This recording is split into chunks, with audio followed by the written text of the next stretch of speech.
Thank you, Your Honor. Thank you, Your Next to interpolate, Senator Judge Padilla. You may proceed when you're ready, sir. You have 2 minutes. Maraming salamat po, Ginoong tagapamahal ng hukom. Meron lang po ako mga tanong. Maiksi lang po ito. Saan po kayo pinanganak? Sa Nueva Ecija po, Your Honor. Nueva Ecija. Opo. Saan po kayo nakatira ngayon? Sa Manila po. Manila. Saan po kayo nag-aral?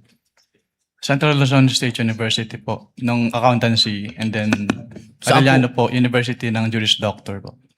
Okay. Saan po kayo nakaikot na sa bansa natin? Nakaikot na po ba kayo ng Mindanao, sa Bicol? Marami na po akong naikutan, hindi ko na po maalala lahat, Your Honor. Opo. Kayo po ba ay nakarating na sa BARM? Yes po, Your Honor. Opo. Saan po sa BARM? Sa Sulu? Sa Basilan? Maguindanao? Hindi niyo po matandaan? Hindi ko Maubos po po yung oras ko. matandaan, Your Honor, kung saan. Bicol po. Nakaikot na po kayo sa Bicol? Yes po, Your Honor. Saan po sa Bicol? Sa Camarines Norte? Sa Camarines Sur po. Sur? Sa Norte, hindi pa po. Hindi ko po maalala kung Nakaikot na po kayo sa mga bundok. Saan po, Your Honor? Mga bundok. Yes po, Your Honor. Nakita niyo na po ba ang pangangailangan ng mga tao sa malayong lugar? Katulad ng gamot. Katulad po ng pagkain. Wala naman po akong na-observe, Your Honor. Ayun, wala. Hindi po kayo exposed. Exposed po ba kayo sa threat ng terrorism sa bansa natin? Nabalitaan niyo po ba ang ISIS, ang NPA, ang Abu Sayyaf? Exposed po ba kayo doon sa mga balita? Sa news po, may Sa mga news. nabalitaan po ako, Your Honor. Opo. Alam niyo po ba na kung gaano nakagrabe ang terrorism? Wala po akong threshold, Your Honor, to determine that. Wala po. Pero kayo po ang humahawak ng investigasyon patungkol sa confidential fund. Tama po ba? Hindi po siya investigation, evaluation po. Evaluation. Nako, tama-tama. Ibig po sabihin, kahapon po, sinabi ninyo na gumawa lang kayo ng preliminary investigation. Tama po ba? Preliminary inquiry. Hindi po. Part po siya ng process namin na mag-issue po kami ng AOM. Opo. So, ibig po sabihin, kahapon kasi narinig ko parang yung ginawa nyo, preliminary lang. Yung AOM po, preliminary lang. Opo. Hindi po yun konklusyon. Kung ang tinutukoy niyo po ay yung... Meron po kasing provision as to the joint circular as to tinatawag na prima facie. Pakisagot na lang po kung conclusion ba po yun? Final? Final? Hindi po kasi we require So, hindi them. po final. Based Boss, on the AOM po. konti lang po oras ko, hindi po final. Sa AOM po, yung AOM po hindi pa final. Hindi po final. Opo. Kayo po ba ay naniniwala na ang mga confidential agent dapat magpakilala? Sabihin ng kanilang mga totoong pangalan? Wala pong provision as to that po sa joint circular, Your Honor. Opo. Kayo po mismo, palagay niyo po, sa personal po ninyong pagkakaintindi, ang mga confidential agent dapat po bang magpakilala? Since that calls for an opinion, hindi po ako authorized to express that, Your Honor. Ano pong definition niya ng confidential? Based on the joint circular po, ang confidential expenses ay yung... Hindi po expenses, confidential lang po. Bilang kayo po ay abogado, ano pong pagkakaintindi niyo sa confidential? classified po, Your Honor. Okay. Boss, sa next na lang po akong round. Thank you, Senator Salamat Judge po. Padilla. You may avail of the second round. Next would be Senator Judge Marcos. You are recognized, ma'am. You may proceed when you're ready. You have 2 minutes. Thank you very much, Presiding Judge. Okay, kanina sinabi mo na hindi ka umabot doon sa notice of disallowance pero andun pa rin sa ICBAO nung na-release yung notice of suspension, di ba? Yes po, Your Honor. Okay. So, doon sa notice of suspension, katulad ng disallowance, nasabi mo, kahit wala ka na ron, you were made aware kasi nabalitaan mo, pinagbawal ba ng COA yung mga confidential expenses dahil peke o fictitious, gawa-gawa lang yung mga AR? Anong pong notice yung tinutukoy niyo po, Your Honor? Doon sa mga AR ng OVP, meron bang sinabi na gawa-gawa lang, hindi tunay, peke?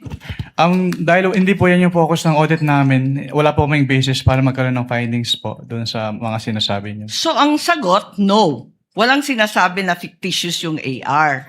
At doon sa AOM, pati sa suspension, ganun na rin sa ND, sinabi ba ng COA na yung AR and documentary evidence of payments, yung DEP, peke, Falsifikado, huwad? Since hindi po yan yung focus ng audit po namin, wala po kaming findings about that, Your Honor. Sinabi ba doon na falsifikado yung DEP at saka yung AR? Na it was forged, kumbaga? Wala pong ganong findings, Your Honor. Wala rin, di ba? At doon sa mga pangalan ng mga recipient ng award, tama ba ako sa pagkaintindi na hindi rin sinita ng COA yung mga kakaibang pangalan tulad ng Mary Grace Piatos, Andy Lim, etc. Ang sinabi at binanggit talaga ng COA ay yung mga datos na hindi tumutugma. Tama ba? Since what we do is compliance audit po at wala namang provision yung circular as to the use of aliases, yes po, wala po kaming findings Kasi about that. sabi mo nga, neither allowed nor prohibited. Tama po. So, doon sa AOM at sa notice of suspension, the names of these reward recipients was never raised by COA. Di ba? Yes po.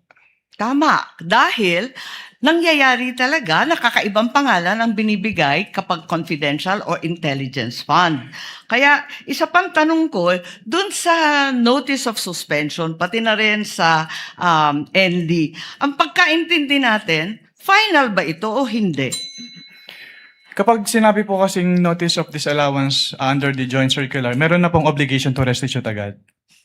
Tama, final siya sa COA. Pero kahit ang desisyon ng COA, pwedeng dalhin sa Supreme Court para maging pinal na pinal. Di po ba? I-clarify ko lang po, kapag dumating na po kasi sa Supreme Court, ang tanging ground na lang po dyan ay grave abuse of discretion amounting to lack or excess of jurisdiction. So wala na pong kinalaman po yung factual matters. Ganun nga, talaga naman na matters of fact, hindi naman rin na-raise sa Supreme Court, tama ka doon. Pero hindi pinal. Pwedeng dalhin sa Korte Suprema. At no point are these final. I-clarify ko lang po, yung decision po ng COA to restitute ay hindi po apektado nung pag-file sa Supreme Court. So kahit mag-file po sila ng petition for certiorari sa Supreme Court, kailangan na po nilang ibalik kaagad. Kasi yung pendency po ng petition for certiorari, hindi po niya na-stay yung obligation to Naintindihan restitute. natin yon, pero hindi pa tapos ang kaso. Pwede pang dalhin sa Korte Suprema, hindi po ba? At saka dun sa notice of suspension, balikan ko lang, was there a finding na ginamit sa pansarili yung mga confidential funds ng OVP?